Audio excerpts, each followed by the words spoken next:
Assalamualaikum warahmatullahi wabarakatuh. Shalom, Om Swastiastu, Namo Buddhaya, salam kebajikan dan salam sejahtera bagi kita semua.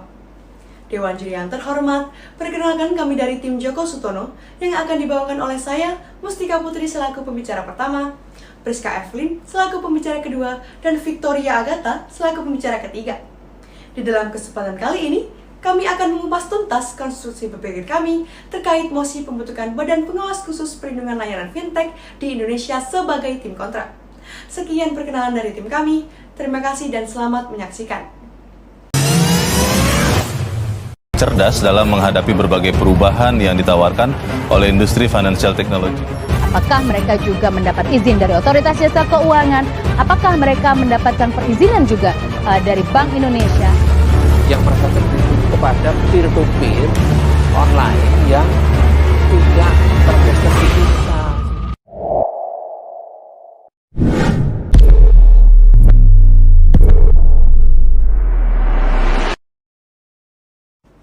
Governor Just Prevost menjalankan pemerintahan berarti melihat ke depan dan mengimplementasikan apa yang harus dilakukan.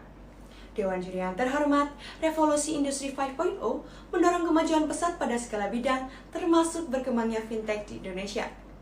Definisi fintech berdasarkan peraturan OJK nomor 13 tahun 2018 adalah aktivitas pembaruan proses bisnis, model bisnis, dan instrumen keuangan yang memberikan nilai tambah baru di sektor jasa keuangan dengan melibatkan ekosistem digital. Namun sangat disayangkan, peningkatan tersebut juga diikuti oleh maraknya pinjaman online ilegal yang sekaligus menjadi status quo mosi perdebatan kita kali ini. OJK mencatat selama tahun 2019 hingga 2021, pengaduan terkait fintech P2P lending mencapai angka 19.711 kasus. Hal tersebut menjadi urgensi yang harus segera diselesaikan. Sejatinya, pinjaman online ilegal menurut OJK disebabkan oleh 3 hal, yaitu rendahnya literasi keuangan masyarakat, penyalahgunaan kemajuan teknologi, dan masyarakat kurang bijak dalam memanfaatkan layanan fintech. Untuk mengatasi hal tersebut, pemerintah telah memberikan perlindungan kepada masyarakat melalui lembaga pengawas existing. Lembaga existing juga telah membagi wewenang pengawasan fintech secara sederhana. Pertama, jenis fintech pembayaran meliputi blockchain untuk transfer dana, uang elektronik, dompet elektronik, dan mobile payment berada pada kewenangan Bank Indonesia melalui Peraturan Bank Indonesia Nomor 19 Tahun 2017. Kedua, jenis fintech non-pembayaran seperti P2P lending, termasuk pinjaman online, berada pada kewenangan OJK menurut POJK Nomor 77 Tahun 2016. Ketiga, berkaitan dengan pelanggaran, baik badan usaha ilegal, perlindungan konsumen, dan data pribadi, berada pada kewenangan Polri. Oleh karena itu, sudah semakin jelas bahwa permasalahan status quo disebabkan karena implementasi yang belum maksimal dan rendahnya literasi keuangan masyarakat. Sehingga, untuk pertama kalinya, kami menyatakan tidak setuju terhadap mosi kita kali ini. Berkaitan dengan hal tersebut, kami memiliki 4 poin argumentasi. Pertama, mekanisme preventif dan represif lembaga existing lebih fungsional dan komprehensif daripada badan pengawas khusus. Kedua, pembentukan Badan Pengawas Khusus Fintech bertentangan dengan prinsip inklusi keuangan dan prinsip pengawasan OJK. Yang ketiga, pembentukan Badan Pengawas Khusus merupakan langkah yang lambat dan kontraproduktif. Dan yang keempat, ketika akar permasalahan ada pada pengetahuan dan budaya masyarakat, maka pengawasan oleh badan khusus nan baru sekalipun hanya menjadi sesuatu yang tidak tepat sasaran. Adapun argumentasi kami telah sejalan dengan landasan filosofis negara Indonesia, yaitu Pancasila Sila kelima dan pembukaan Undang-Undang Dasar Negara Republik Indonesia tahun 1945 alinea keempat, yang berarti dalam menyelenggarakan perlindungan fintech harus memenuhi unsur keadilan seimbang, yaitu perlindungan yang mensejahterakan dan mencerdaskan masyarakat. Berikutnya, poin argumentasi kami akan dielaborasikan secara lebih komprehensif. Pembicara kedua akan menjelaskan poin 1 dan 2, kemudian pembicara ketiga akan menjelaskan poin 3 dan 4. Sekian dan terima kasih. Adam Smith pernah menyatakan, hukum ekonomi mempelajari tingkah laku manusia dalam mengalokasikan sumber daya yang terbatas guna mencapai tujuan. Dewan juri yang terhormat, sebelumnya pembicara pertama tim kami telah mengupas mosi pada hari ini secara filosofis. Maka saat ini, izinkanlah saya Priska Evelyn selaku pembicara kedua memaparkan secara normatif yuridis alasan keberpihakan kami sebagai tim kontra akan mosi hari ini, yaitu pembentukan Badan Pengawas Khusus Layanan Fintech di Indonesia. Keberpihakan kami didasarkan pada 2 poin argumentasi. Yang pertama, mekanisme preventif dan represif lembaga existing lebih fungsional dan komprehensif dibanding badan pengawas khusus. Sesuai dengan pasal 28 Undang-Undang Nomor 21 Tahun 2011 tentang Otoritas Jasa Keuangan menyatakan, OJK berwenang melakukan tindakan pencegahan kerugian konsumen yang meliputi: pertama, pemberian edukasi dan informasi yang bertujuan untuk meningkatkan literasi keuangan masyarakat. Yang kedua, mencantumkan daftar fintech yang terdaftar dan berizin pada website OJK. Serta yang ketiga, mengadakan regulatory sandbox, yaitu mekanisme pengujian yang dilakukan oleh Otoritas Jasa Keuangan untuk menilai keandalan proses bisnis, model bisnis, instrumen keuangan, dan tata kelola penyelenggaraan.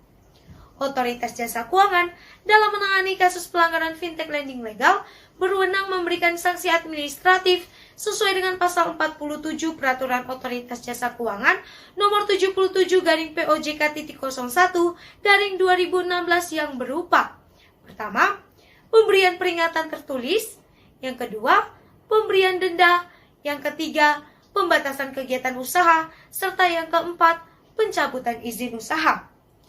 Sedangkan dalam kasus pelanggaran fintech lending ilegal, OJK bekerja sama dengan Barreskrim Polri untuk menindaklanjuti terkait penagihan dengan ancaman intimidasi dan menjamin perlindungan data pribadi serta right to be forgotten sesuai dengan pasal 26 ayat 3 Undang-Undang ITE nomor 19 tahun 2016. Konsumen yang merasa dirugikan pun juga dapat mengajukan gugatan perdata yang berakhir pada denda dan ganti rugi.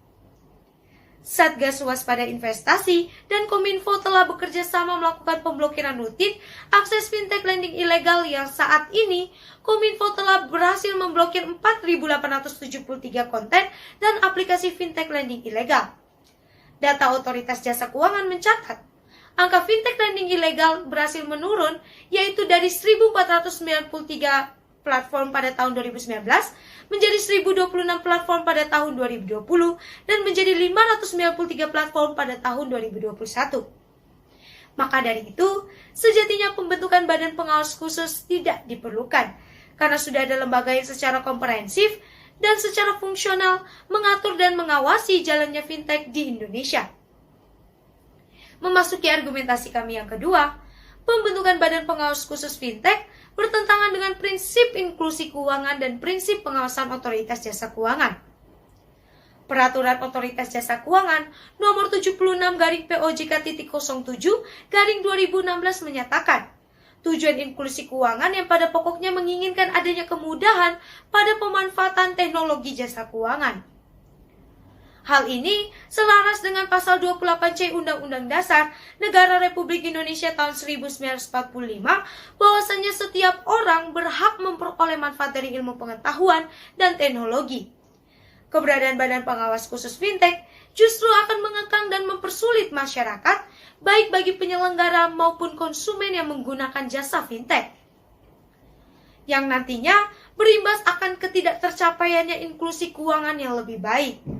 Pasal 5 Undang-Undang Nomor 21 Tahun 2011 tentang Otoritas Jasa Keuangan menyatakan, OJK berfungsi menyelenggarakan sistem pengaturan dan pengawasan yang terintegrasi terhadap keseluruhan sektor jasa keuangan. Namun, ketika Badan Pengawas Khusus dibentuk, maka akan mencederai prinsip pengawasan OJK tersebut. Otoritas Jasa Keuangan yang seharusnya mengawasi akan seluruh sektor jasa keuangan akhirnya terpecah pada Badan Pengawas Khusus Fintech. Atas dasar argumentasi yang telah kami paparkan, baik secara filosofis maupun secara yuridis, sejatinya Badan Pengawas Khusus tidak diperlukan. Maka dari itu, dari awal hingga saat ini, kami semakin yakin dengan standing position kami untuk menolak mosi perdebatan kali ini. Sekian dan terima kasih.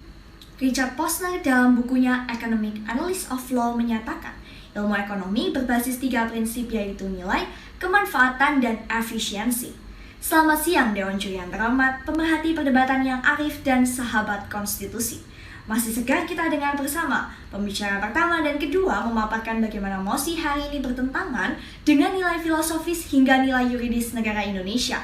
Kini, Izinkan saya Victoria Agatha selaku pembicara ketiga mengupas tuntas tentang minimalnya kemanfaatan dan inefisiensi pembentukan Badan Pengawas Khusus Perlindungan Layanan Fintech di Indonesia bagi masyarakat.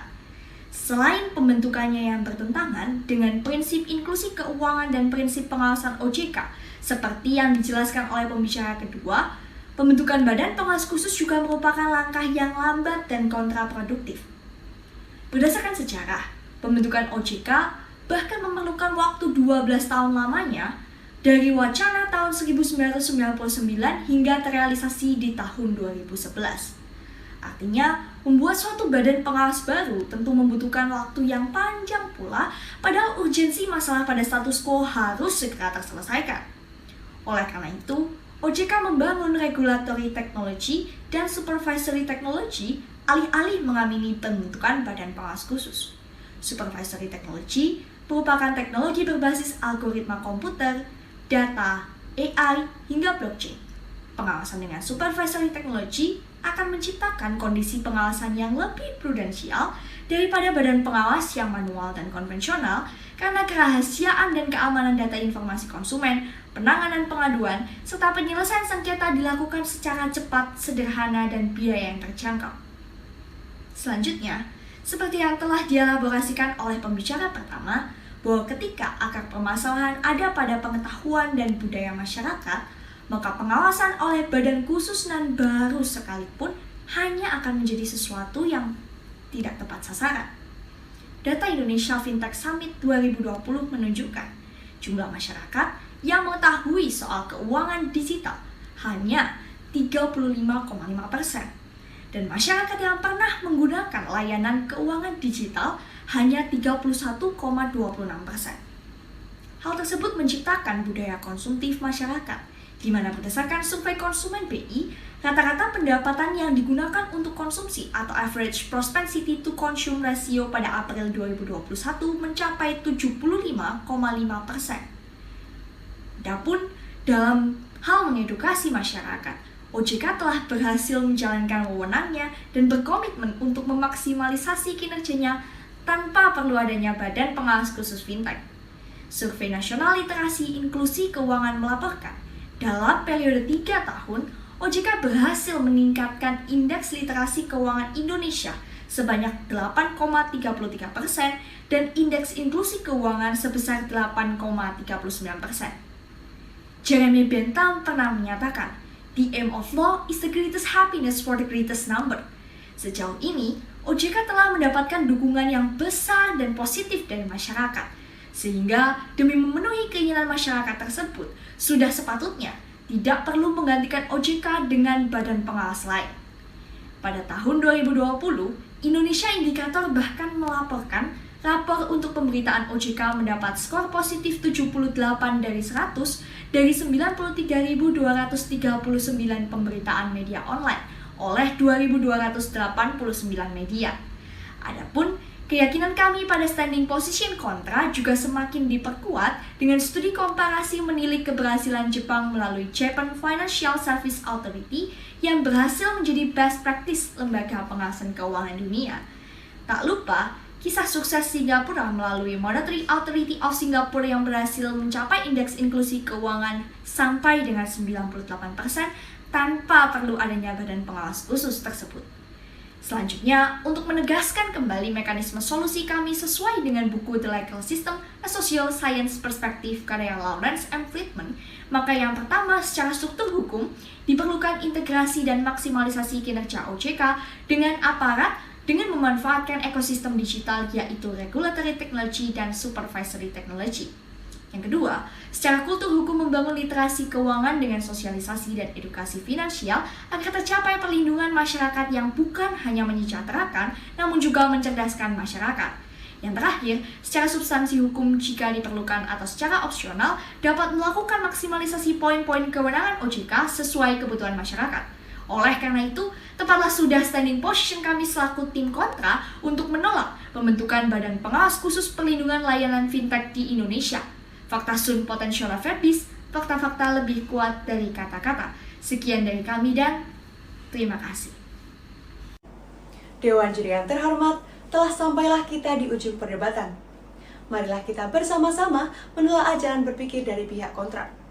Pihak kontra tidak setuju akan pembentukan Badan Pengawas Khusus Perlindungan Layanan Fintech di Indonesia. Karena secara filosofis, yuridis, dan empiris, perlindungan masyarakat akan dapat tercapai dengan memaksimalisasi sistem maupun struktur yang tersedia saat ini tanpa perlu membentuk Badan Pengawas Khusus. Pembicara pertama, kedua, hingga ketiga dari tim kontra juga telah berhasil menjelaskan secara komprehensif dengan data dan fakta bahwa lebih penting membangun masyarakat dan ekonomi secara berkelanjutan. Dengan demikian, dapat kita simpulkan bahwa mekanisme penyelesaian ketika terdapat suatu badan yang belum maksimal kinerjanya bukan dengan membentuk badan yang baru, melainkan meningkatkan kecepatan, efektivitas, dan efisiensi kinerja suatu badan tersebut. Pada akhirnya, tujuan mosi perdebatan ini untuk memberikan perlindungan masyarakat yang adil seimbang juga telah terwujud melalui mekanisme solusi dari tim kontra. Adapun mekanisme dari tim kontra yang jauh lebih solutif untuk menyelesaikan implementasi yang belum maksimal dan literasi keuangan yang rendah. Yang pertama, secara struktur, mengintegrasi dan memaksimalisasi kinerja OJK dan aparat dengan memanfaatkan ekosistem digital, yaitu regulatory technology dan supervisory technology.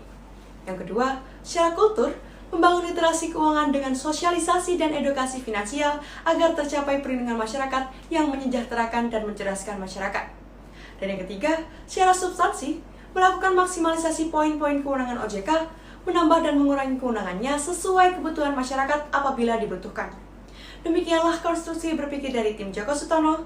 Wassalamualaikum warahmatullahi wabarakatuh. Shalom, Om Santi Santi Om, Namo Buddhaya.